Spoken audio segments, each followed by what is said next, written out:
he proceeds to dress her down in a way that I found embarrassing. Wait, in front of you guys? In front of us. How do you kind of recognize where, okay, is this person having a bad day, or are they just a wolf in sheep's clothing? I know, he's probably not going to be a reliable partner or collaborator. Too bad. Doesn't mean I have to cut you out of my life. Just means I'm not going to welcome you into my life with open arms. We get a little frustrated. Like we all have those couple clients where it's like you say their name, it's like that's just what they do. Like, what should we do if we find ourselves in those spots? Hey there, welcome to the Freelance Cake Podcast. I'm your host, Austin L. Church, founder of the Freelance Cake community. The goal of this show is to help full-time committed freelancers get better leverage. As the sworn enemy of busyness and burnout, I have no desire whatsoever to see you work harder. So I reveal the specific beliefs, principles, and practices you can use right away to make the freelance game more profitable and satisfying. So chill out, listen in, because the best is yet to come. Hey everybody, I have a somewhat unusual episode for you all today because I'm joined by my friend and Freelance Cake community member, Marc Hyde. Marc read this article that I wrote, piece of writing. He read something I wrote. He reached out. He said, I think this would make a great podcast episode. And I said, let's do it. But before we actually dive into that, Marc, tell everybody who you are, what you're currently focused on with your freelance business / lean agency. Yeah, definitely. So as Austin, you already said, my name is Marc. I'm from the South Bend, Indiana area. So if you can see the full screen behind me, big love for University of Notre Dame being right here. But I did marry a girl from your neck of the woods, man. So we have a little East Tennessee love in us too. But yeah, so I own a website design development company called Marc Hyde Creative. Been going full time in that since COVID forced me to do it back in 2020, where primarily the main gig is we just help people get found online and look really good when they get found. And so we work with schools and churches and businesses and a lot of content creators, basically people who have that problem of I want to get found online, or I do get found online and I look like crap when I do. So let's fix it. Yeah. And based on a couple of the audiences you mentioned, like churches, nonprofits, private schools, a lot of those clients, if they don't look good online, it really does cost them the sale, or like with a school, it like costs them enrollment potentially tens or hundreds of thousands of dollars, I'm guessing, because one student means one family, and one family might mean many years of tuition. That's it, man. And so I did create a separate standalone. I DBA'd it. Fun fact. So we're moving in the big boy direction with the business. But ChristianSchoolWebsites.com, and I put an ROI calculator on that thing to say, here's what your investment will be. Here's how much tuition you cost. Here's the lifetime value of that student, just to show schools. Nice. This is an investment. It's not a cost. Nice. Okay.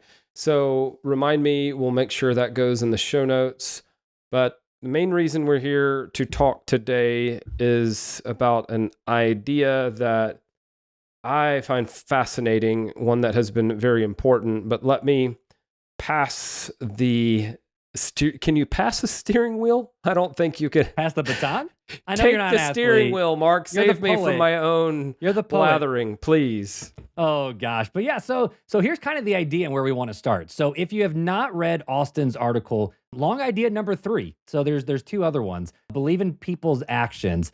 It's fantastic. It was one of those articles where I read through it, and it did a really good job with balancing grace in terms of wanting to believe what's best about everybody, but also living in the reality of how people actually behave to back up what they say or what they claim or things like that. And I honestly, when I read through it, the first time I read through it, I'm like, ooh, there's something here and there's something else missing in this article that I think we can uncover in an interview style format like this. So I'm excited to jump into it. But for somebody who has not yet read this article, first, shame on you. But second, what was the big idea that you were trying to communicate with this believing people's actions? Yeah, so the series Long Ideas is my passing along of timeless, long-lasting ideas that are of particular importance or value for entrepreneurs, so people in business. A lot of us, we attribute our ultimate success or failure or middling results in business to factors like competition or the market forces. What are those market forces doing in terms of pricing? All of those factors and variables matter, but so do our ideas. Which ideas are fundamental, which principles we use to guide our decision making. This particular one, believing people's actions, I wrote about it because, first of all, it fits the bill. It's a long idea. It's long lasting. It has always been true and will always be true.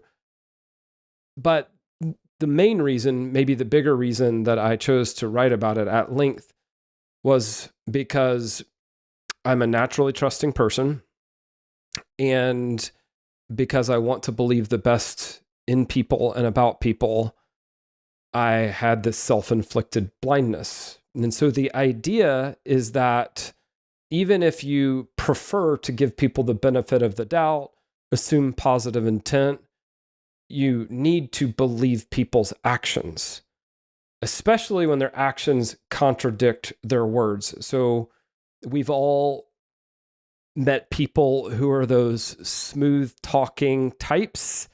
They can get you to believe anything because they're charismatic or charming or persuasive. And maybe you even want to believe them because what they're promising or what they're talking about sounds really good, right?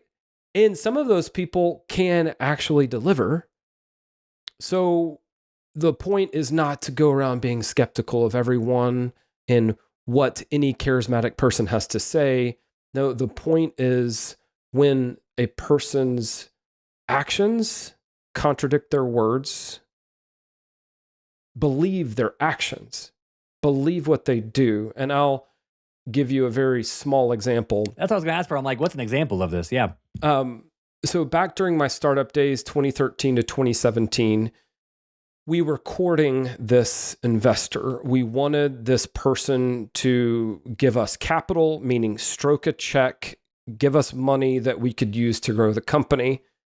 More importantly, this person had a lot of relationships in the music industry. Our startup, focus was ticketing, touring, and communication software for bands. And some investors are more valuable than others because they can give you money and they can make introductions. They can open doors. They can get you that conversation with someone who could say, yeah, we'll make sure all 500 of these bands start using your software. So we were very interested in this particular investor because we were hoping that he could open those doors for us. We had gone to Nashville, sort of capital of the music industry in the US, or at least country music, right? A lot of music industry folks in Nashville. I have learned to love country music, by the way. My wife has forced that upon me. So we're getting there. I've gone the opposite direction. I grew up in Nashville and don't much care for country music, but that's besides the point. I can break that down for you later. But anyway, we drive from Knoxville, where I still live, over to Nashville, have a meeting, and I guess it's going well. I think it's going well. And then this investor's executive assistant walks up. And as they do, I didn't mind the interruption. And he proceeds to dress her down in a way that I found embarrassing. Wait, in front of you guys? In front of us. And I thought, well, first of all, I'm no great business savant, but I'm pretty sure that could have waited until later.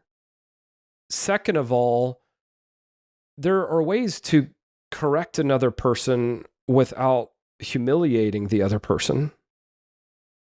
And it just could have waited. Like, it just could have waited till later. And I just thought, like, I just felt the heat rising up my face. And I'm like looking at my business partner and I'm looking at the assistant, and she, just the look on her face, because she's looking at us and she is humiliated. And just is this perfect picture of these words that we may get to in a moment from Maya Angelou, by way of Oprah Winfrey. When people show you who they are, believe them the first time. The fact is, I don't want to do business with someone who thinks it's okay to treat other people that who's not way. to say they're not going to do that to you? So, executive assistant leaves, and then, no joke, he pretends like nothing has happened. Like, he picks up like mid-sentence. There's no acknowledgement that, yeah, I'm going to have to apologize to her later. I just overreacted, or I shouldn't have said what I said, or there was nothing like that. It was all, okay, yeah, so we were saying da, da, da, da, da, and I realized, oh, this is normal for him. Treating other people, presumably subordinates, this way in front of other people, like when there's an audience, this is normal. So no matter what he might have said to us or told us about his values or his beliefs or how he likes to do business or what it might look like for us to work together, what became clear to me in that moment was, this is what we would be getting. Like, do I believe his actions right now? Because this is the naked truth, no matter what I might like to believe based on how I thought he might be a strategic contact for our company. And so I'm guessing that you did not make a partnership? That relationship never went anywhere. And in many ways, my startup years were like a crucible where a lot of these insights and lessons came into focus. I had so many experiences with people outside of my own little bubble in Knoxville, and even the people I'd grown up knowing in Nashville, that were all kind of, for the most part, consistent in their ethics, their values, their treatment of other people. It took actually traveling other places, pitching investors, meeting people at conferences before I realized not everyone is trustworthy. Surprise! So I think that sets up this concept of believing people's actions. They'll tell you one thing, notice when what they do goes against what they said before. Yeah, and I want to touch on this. So I'm making notes over down here too of things to come back to, and one is how to develop that skill. But before we get into that, I guess a couple thoughts that come to my mind is twofold. Number one is, I feel like I was raised very much like you, where it's like my mom was one where she always said never drink the Kool-Aid, but at the same time, we're expected to believe the best of everybody. Like, that's just the way I was raised. And so on the one side, I hear that and I'm like, okay, so if we're supposed to live in grace and truth and we're supposed to, show people forgiveness and show mercy and show grace, because, we could just catch someone on their bad day, versus this is their, I'll call it tendency. So we have, where people just are, they're in a pit, they're in a valley, they're mentally struggling with whatever, because everyone brings their crap from normal life into their work life. And then that could just be a bad moment. How do you kind of recognize where, okay, is this person having a bad day, or are they just a wolf in sheep's clothing? So we all have bad days. We all make mistakes. Unfortunately, most of those mistakes we have to make on other people. We tend to make them especially on the people closest to us. So the perfect performance, perfect consistency, perfect integrity, that was never on the table. What this idea has meant for me in practical terms is starting everybody at 0. I think skepticism and suspicion start everyone at -100. So you have to prove to me that you are trustworthy. You have to prove to me that you should be let into my life. And that self-protective approach seems wise. It seems strategic until you experience, as I did, the heaviness of that armor. Like skepticism and suspicion, and honestly expecting the worst out of people, it becomes a pretty heavy burden to carry after a while. By contrast, starting people at 0 means, hey, I assume that you're trustworthy until you show yourself to be untrustworthy. So it's more like what Reagan talked about when he was going through the whole season of disarmament, nuclear disarmament with the Soviet Union. It's trust, but verify. So I can start people at 0, and that's that grace and truth. Like, why wouldn't I just believe you, take what you say at face value? That's the easiest thing. But I don't want to be duped. I don't want to be an easy target. I don't want anyone to take advantage of my naivete. And so what do? I pay close attention and I verify. So if you and I meet at a conference and you tell me, man, I love what you're doing with the Freelance Cake community, I'm pretty sure I could double the size of your community in 6 months. Would you be interested in having a conversation about that? And like, let's say we've actually spent a little bit of time together. I had fun getting to know you. I'm like, yeah, let's keep that conversation going, right? But it's because you've already had, but you might be +1, +2 by that point because you've already had I might not know you that conversation. Well, right? So you come in making a pretty splashy promise, an exciting promise. So what do? Well, in practical terms, or let's get down to a little bit of technique, I might say something like, hey, write down my email address, email me, CC my assistant, and let's get a time in the calendar to talk about this in more detail. And then most people will say something like, that sounds great. I'll email you tomorrow. So tomorrow comes and goes, and then another couple of days, and maybe in a week, I hear from you and you say, hey, let's get that meeting in the calendar. What you have shown me through your actions is either you never intended to email me the next day, or you forgot.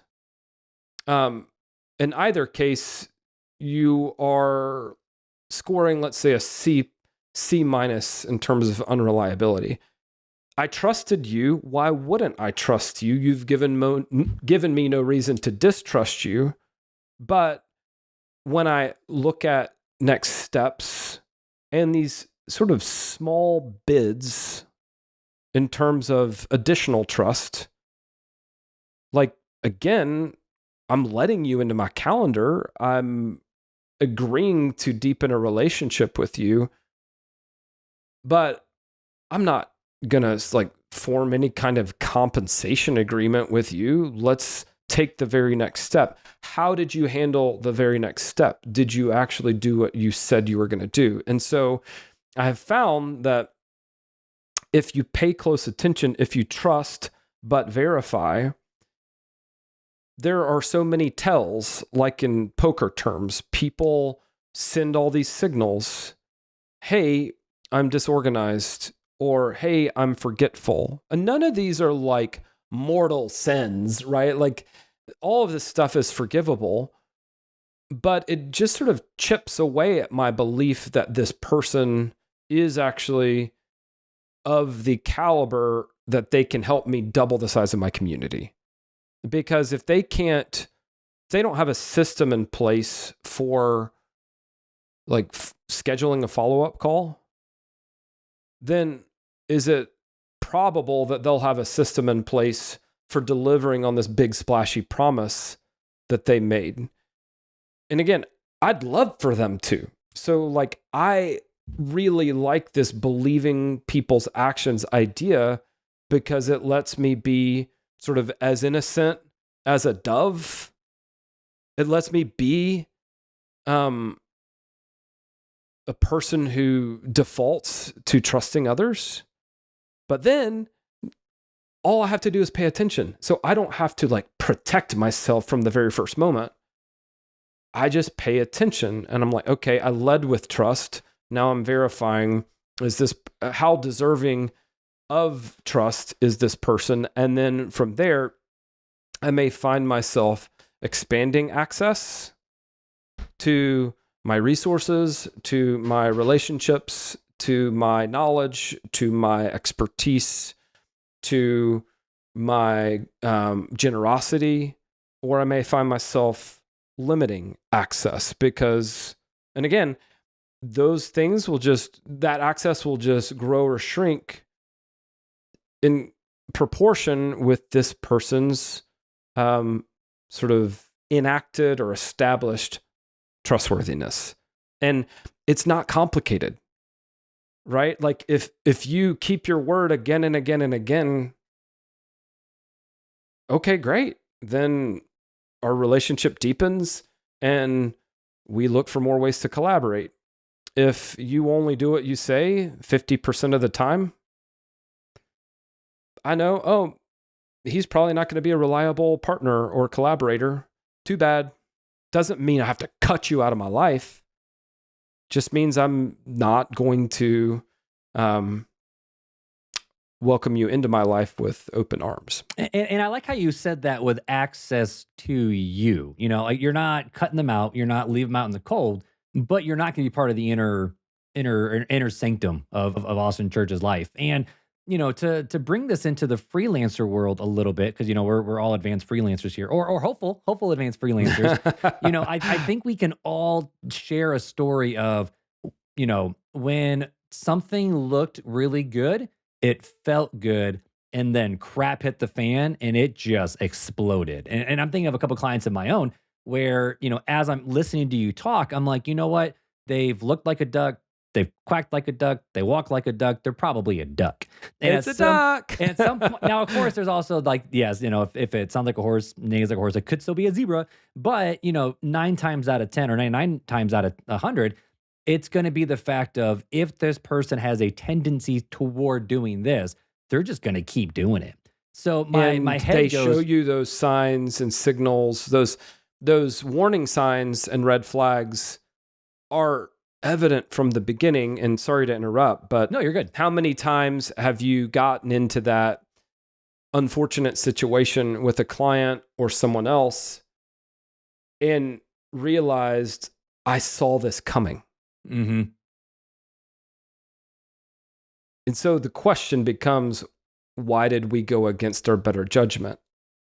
Anyway, what were you going to say? No. Well, I'll riff on that for a second too. And I think, you know, we all get to a place in our freelancer careers where, you know, the early days, you're desperate for a paycheck. So you will take anything that comes through that door. And then as you solidify your services and solidify your authority and your positioning, you're able to say yes or no and be okay with that. Like I had one person who I heard what they had to say. I think I could have helped them with their website, but I didn't want to because they flaked on 2 meetings before. And I'm like, if you flaked on me twice, I don't want to build your stuff because then I will never get this project done. And of course, you know, things do happen. Like I'm working with a school where the lead pastor passed away. Well, that changes everything. Like not from a standpoint of getting content, but like their entire world went from like, oh yeah, we're going this direction to our leader's gone. We're just trying to figure out and pick up the pieces. So there's time to show grace, but that's not their MO. That's not their standard. That's a one-off situation. An outlier. An outlier. But, you know, with us as freelancers, what happens if we find ourselves in bed with somebody like that, where, we thought it was going to be a good fit. It's proven to not be. We just keep getting, I don't even want to say getting screwed over, but we all have that client that if we say their name or think about it, we get a little frustrated. Like we all have those couple clients where it's like you say their name, it's like yeah, like yeah, that's just what they do. Like, what should we do if we find ourselves in those spots? So the first piece of advice I give is finish the project in a way that you will be proud of later. Handle yourself in a way that you will be proud of. So if you have a service agreement, and you really ought to have a service agreement, go back and look at it and figure out how far along are we in this project and finish the project. Like, do what you were contractually obligated to do. Now, if you haven't spent all the money and you would like to just cancel the project, my contracts, service agreements have a cancel without cause clause. And so I can go to a client if I want to and say, hey, things have changed on my end. I would normally recommend against saying, I think you're a monster and I regret the day I met you. You're a jerk. You're a jerk. But if you can cancel them and give them a partial or full refund, do that. If you can't do that because you've already spent the money or, there are just other circumstances, finish the project. Finish the project in a way that you will be proud of. You still have to look yourself in the mirror at the end of the day. And then you can take inventory of the things about the relationship that you find most irritating, most disrespectful, most unfair. There's no reason that you can't reestablish boundaries mid-project. Like, a lot of our irritation comes back to disrespectful, unfair, self-centered people who are mistreating us because we come to find out that we're not reading from the same life playbook. Like, hey, my parents told me if you don't have anything nice to say, then don't say anything at all. And clearly this other person didn't get that memo, right? So there's no reason you can't reestablish boundaries after you've taken inventory and said, I'm no longer willing to accept X, Y, and Z. Then you just send an email or you get on a call and you say, hey, I think we need to right the ship. I'll respond to emails between 9 a.m. and 5 p.m. Monday through Friday, but I'm just will not be available on the weekends or after hour. Like, you get what I'm saying. I bring that up because some of the more irritating things clients do, they're fairly predictable, right? So yeah, if you can right the ship mid-project, do. If the very best that can happen is the punishment continues, so to speak, until the project is over, I would still say do your very best to finish the project in a way that you're proud of as quickly as possible. Like, prioritize the irritating project above all of your other projects so that you can finish it and get it out of your life. That's the hardest thing, man, because that's like the one you don't want to touch. The last thing you want to do is talk to that person more, interact with that person more. I had this one client, it was brand development, and we would meet so that a decision would be made or so that we could discuss some key part of the project to move it forward or whatever. I need to pull content out of you, whatever, right? I need feedback or decisions or questions answered. And I don't know why this person did this, but we would get on these calls and like he would one up me. And I'm like, I'm here to serve you. Like I don't the Brian Regan sketch of like, my dad went to the moon. Like, I mean, it was that kind of stuff, right? Where I'm like, I don't care about my own track record. I'm just trying to So he would talk in circles, he would interrupt me. And the whole reason for the call, no joke, would be let's identify the brand's key differentiators. And he would just be telling war stories to pump up his ego. And I'd be like, and it would be time at this point. It would be framing. It would be like, and you were probably still in high school when this happened. He would feel the need to like tack that on the end of the story, like pointing out my age, pointing out what he considered my inexperience compared to him. A little later in the project, I realized for whatever reason, I made him insecure. And that's why he felt the need to power up on me. And I just hounded him until I got what I needed to finish the project. And then he still, and I finally, it was like pulling teeth, got him to say, yes, it's all approved in writing, like over email. And then I was like, peace. And here's the thing. This is the thing that was like mystifying to me. He loved me. He was so complimentary after we finished. And I'm like, I think you're the single most frustrating person I've ever worked with. And I have worked with like textbook narcissists and people I would consider like generally consider like a very bad person, not just, difficult to work with, but like actively working to harm other people. And this was like being smothered in a like bathtub full of lard.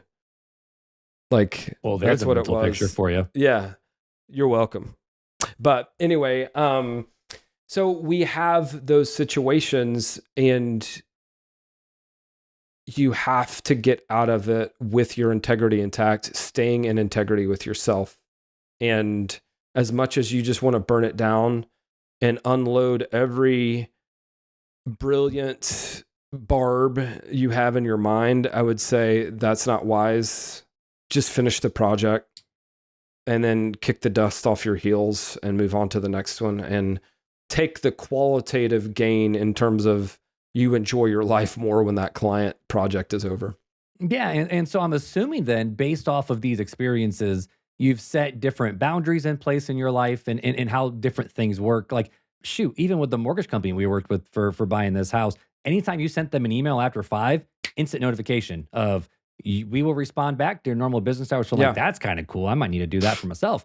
But have you set up certain boundaries and expectations on clients moving forward that you're very proud of that maybe we need to take inventory of too? Yes. So I call them bad business pickup lines. Bro, you need a whole post on this for LinkedIn. Bad business. I'm writing these down. So a lot of bad fit clients have the same behavioral tendencies. Like, it's pattern recognition. You already mentioned one, they show up late to meetings, or they ghost you on meetings, or they reply to emails. You've asked 3 questions and they answer 1. Like, are they suddenly going to get more meticulous or detail oriented in their communication from that day forward? No. So ideally, you identify these things before either of you signs a service agreement. You have to know what the telltale signs are. You have to keep a catalog of them, and you have to decide what you're going to do when you see them. One of mine is clients who come to me in a rush and want a really tight turnaround on a project. And it's a new client, not an existing client where I already know the brand. We already have that relationship. Brand new client, have never worked with them. They have a project. It is so urgent. Can you do this week? And I'm like, wait, it's Tuesday at 3:45 p.m. and you want it done by Friday morning. So know what the telltale signs are and then create rules. And that sounds really rigid and strict, but I'm telling you, persuasive, charming people who are accustomed to getting what they want in his book, Give and Take, Adam Grant calls them takers. And like some people are charismatic and charming and are super generous and lovely. Takers are the opposite. They've figured out how to act like givers so that you let your guard down and then they can just kind of suck you dry like business vampires, right? So know what the telltale signs are and then turn those into rules. And then don't violate your own rules, because there will always be the next person who comes around, manages to be disarming, and then says something like, and yeah, by the way, can we get it by Friday? And you need to stick to your guns. Well, because They then, may now you're becoming a person who's not even, your actions are backing up your words. because you said, hey, I'm not going to do that anymore. I'm not going to agree to tight turnarounds with brand new clients. And here's when things are most telling. You have a rule. Hey, sorry, I don't get started on projects until I receive the deposit. It's just a rule of mine. If that person gets so mad at you and they overreact when they could have just paid the deposit with a credit card that day, can you reasonably expect things to get better from there? So your rules, yes, they protect you, but more importantly, I shouldn't say they protect you. Your rules automate your insights and the patterns you've noticed based on frustrating client relationships from the past. Turn that into patterns, turn that into rules. The rules sort of help you automate your good judgment. Hey, I've just had a bad experience with tight turnarounds with new clients. It's got to be 2 weeks or I have to politely decline, right? If the client negatively reacts, they show you so much about themselves. Like Because if they do it now, they're just going to keep doing it. They're just going to keep doing it. If you say no to a client, they show you true colors. If they're looking for a mutually beneficial, reciprocal relationship, they're like, hey, I totally respect that. Let's touch base in a couple weeks or next month. Or, hey, let's find a way to work together in the future.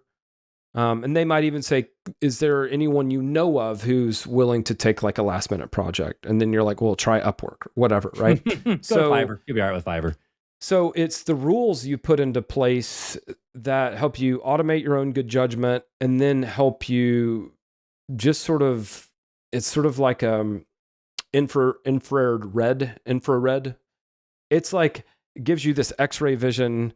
They're going to act how they're going to act. And they either prove to be understanding and fair-minded and reasonable, or they prove to be the opposite.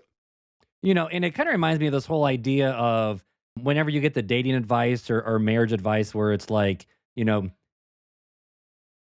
can't fix the guy. You can't fix the girl. It's like, just because maybe if we just get married, the problem will go away and then I can change them. And it's like, nah, honey. Good luck. Like, you can't change them. They'll change you. And so all of my clients are imperfect people. I have been the client. I am imperfect. So we can only ever do business with frustrating, irritating people. They will be frustrating and irritating sometimes. The question to ask yourself is, knowing what I know, will I sign up for more of this? Because though people can change, I probably will not be the person to change this client. And if I don't want to sign up for more of the same treatment, delays, indecision, disrespect, ignored boundaries, watching that person humiliate other team members.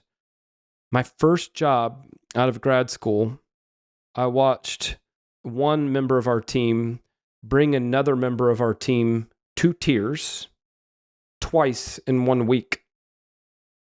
And I had to make that decision. Am I going to give my silent endorsement of this behavior, or am I going to go to the principal of the agency and speak up? And I can't say that I always have, but I did that time. And I told him what had happened, and I said, if this is the type of place where that happens, I think I need to resign now. Later on, the perpetrator came to me and said, how dare you go above my head? You should have come to me first.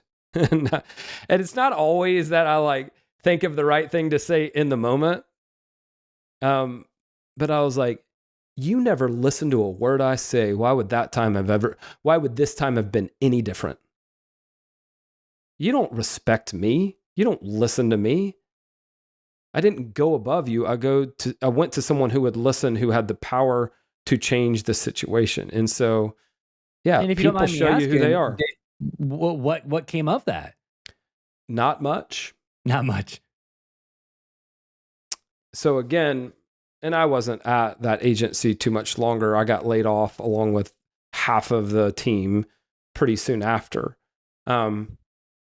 But I was not going to change that person's personality. Any person who is willing to humiliate another person to the point of tears in front of people they have to work with every single day, I'm going to have that heart to heart and change this other person. No, that other person hadn't given me that kind of authority. So when you're dealing with clients and you really need the money, you will try to rationalize staying in the relationship. And I would say, have the courage to end the relationship. Extract all of the insight and learning, painful though it may be. Like, why did you ignore your own judgment? How can you ensure that your good judgment does not get ignored next time?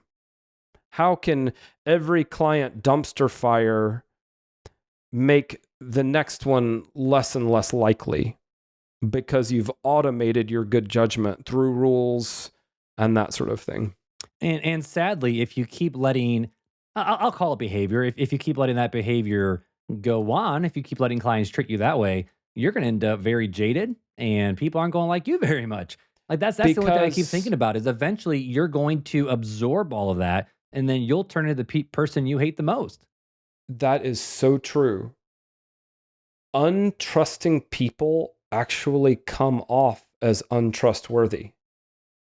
If there are certain people I've met who got burned a lot, and forming a relationship with them was like playing a chess match. And after a while, I was like, this is exhausting. Mm-hmm.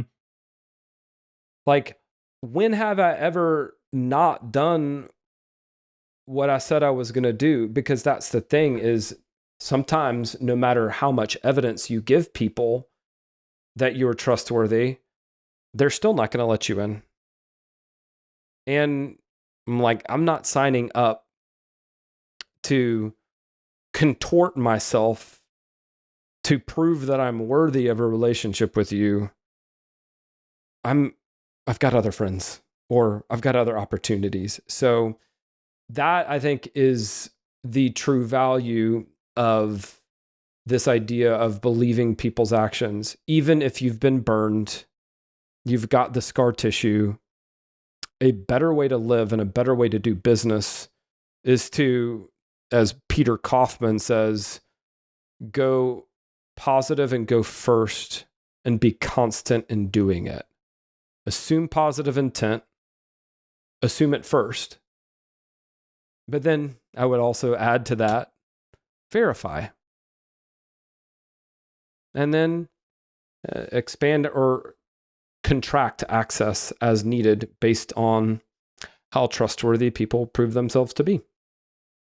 And as we land the plane here, I keep thinking in the back of my head is we all do a very good job at taking what you said and applying that to everybody else in our life. And all of a sudden it's like, okay, so now we gotta look at those people. But I feel like a lot of times we forget to do this, the self-reflection of that. And I'm thinking through with myself. And I can use the excuse of, oh, I have 8 kids. We're running nonstop. We're dealing with this. And thankfully, my friends who have been with me through thick and thin, like my best buddy, Devin, he'll just pop over at the house because, that's the best way to get to hang out with me. Found you. Even for just a little bit, because he also knows that I'm dealing with 2 very moody teenagers and a whole bunch of kids and a lot of trauma that our kids have dealt with in the past. But, we can use those as excuses for our own bad behavior, or we can step up to the plate and say, I'm going to take ownership of what I can take ownership of.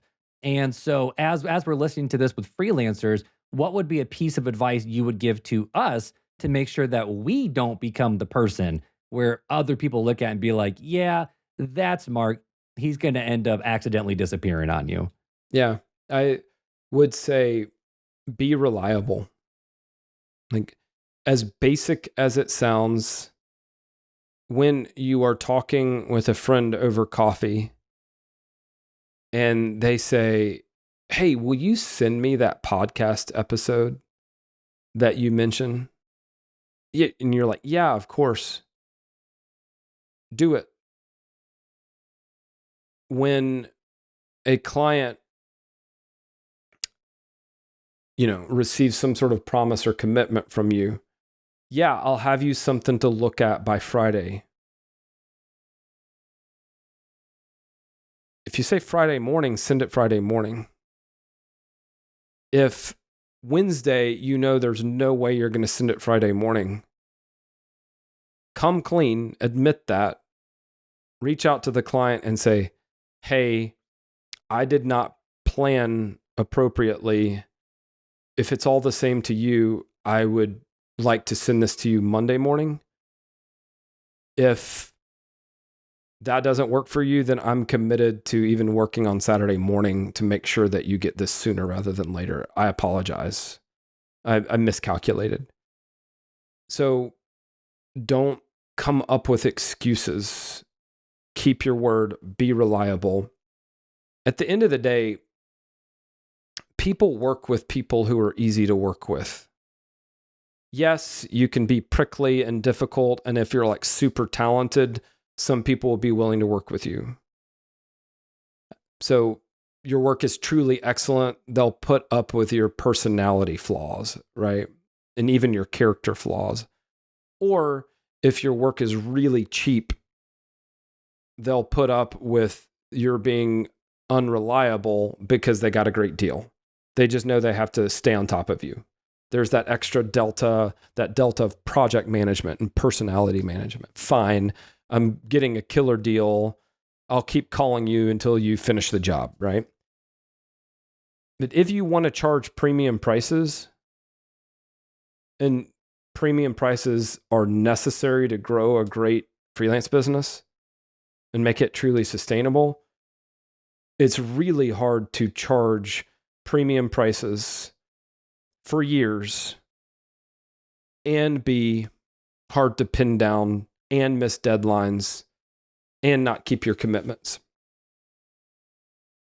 So if there's one thing that you want to do to win other people's trust, it's be faithful in the small commitments, even verbal commitments you make, follow through, hit deadlines, keep your promises, and then people will come back. You won't burn through relationships. Those relationships, those people, well, they'll refer other people. Because at the end of the day, we want people we can count on. So if you think about what do we even mean by trustworthy, there are trustworthy people you dislike. But you find that their likability is actually less important than their reliability. You could actually build a good business with clients you don't like as long as they pay on time. Now, I wouldn't recommend it, right? But your sort of personality mix or your chemistry, you'll find, if you're unreliable, you'll still not get the third or fourth project, in part because they're like, sorry, we had to go a different direction because we never knew quite when you were going to deliver. And I think that's the big divide between being just a freelancer and the advanced freelancers that you are developing inside your community is, it's one of those things where a wise business owner, like you said, you might not like all your clients, but they're good clients. And I know we all have some of those too. And so to land the plane, I want to make sure that I give credit to whom credit is due and just say you built a really cool platform with Freelance Cake Community where there are other freelancers who are dealing with different struggles like the ones we've talked about, or other different struggles where you're like, oh, shoot, maybe I didn't even know I had that struggle, but I'm dealing with that right now. And so you've built a great community and a great place where people are able to be a little vulnerable, let people in to speak some truth into them and get some accountability along the way. And so I want to say, as a person in your community, thank you for doing that. But I'm also going to do the awkward toss the ball back into your court, as it is your podcast anyways. But where can people learn more about the Freelance Cake community and what's involved with being a part of that community? So all the links to the community stuff are below. It is a community for more established and advanced freelancers who typically have a different set of needs and challenges than freelancers just getting started. So that's what we focus on. It's a community for freelancers, consultants, and agency owners who want to build a very profitable business without working longer hours, want to do excellent work, want to truly serve their clients, want to have a life outside of work, and ultimately want to do work that doesn't always feel like work. And so there are very specific business development projects. There's very specific structure. There's a very specific approach that I recommend to help people get from long hours, maybe high earning, but also sort of low joy. There's nothing more frustrating than having a great financial year, but not actually having the free time to go enjoy any of the money you just made. So we're very focused on time freedom and, I don't know, quality of life. I don't know if that's the right phrase for it, but how do you build a business that you don't need a vacation from? Oh, that's what we're all about. Tag that mug right there. Tag that. Tag it. But you got it, man. Go to freelancecake.com/community. We'll put the link in the show notes. Thank you, Mark, for setting that up so nicely. That wasn't rehearsed, and I very much appreciate it. And thanks for the conversation. This was a lot of fun. Yeah, it was my pleasure. And thanks for having me on, man. And looking forward to maybe the next time I can sneak back into another one, man. Come on back anytime. Awesome. Well, thanks, Austin. See ya. Hey, before you go, let me invite you to join our community for more established, advanced freelancers. It's called the Freelance Cake Community. One member named Michelle had this to say: I'm just so impressed by the quality of the conversation that's happening in the group. The in-depth questions, experiments, and thoughts being shared are just so refreshing. In the other communities I'm a part of, it's all beginner questions, which is fine, but it's awesome to find a more advanced space where it's okay to ask more advanced questions. Thank you, Michelle. Here's a little more about the community. Each week we do live group coaching and live co-working. You get access to a massive resource library and obviously the community itself, which we host using Circle. Of course, the people are the best part of all this. It really helps to surround yourself with smart, accomplished, and optimistic people who are out there taking risks and building the businesses they really want. If that interests you, visit freelancecake.com/community to learn more and apply. You can find that link in the show notes. I hope to see you there.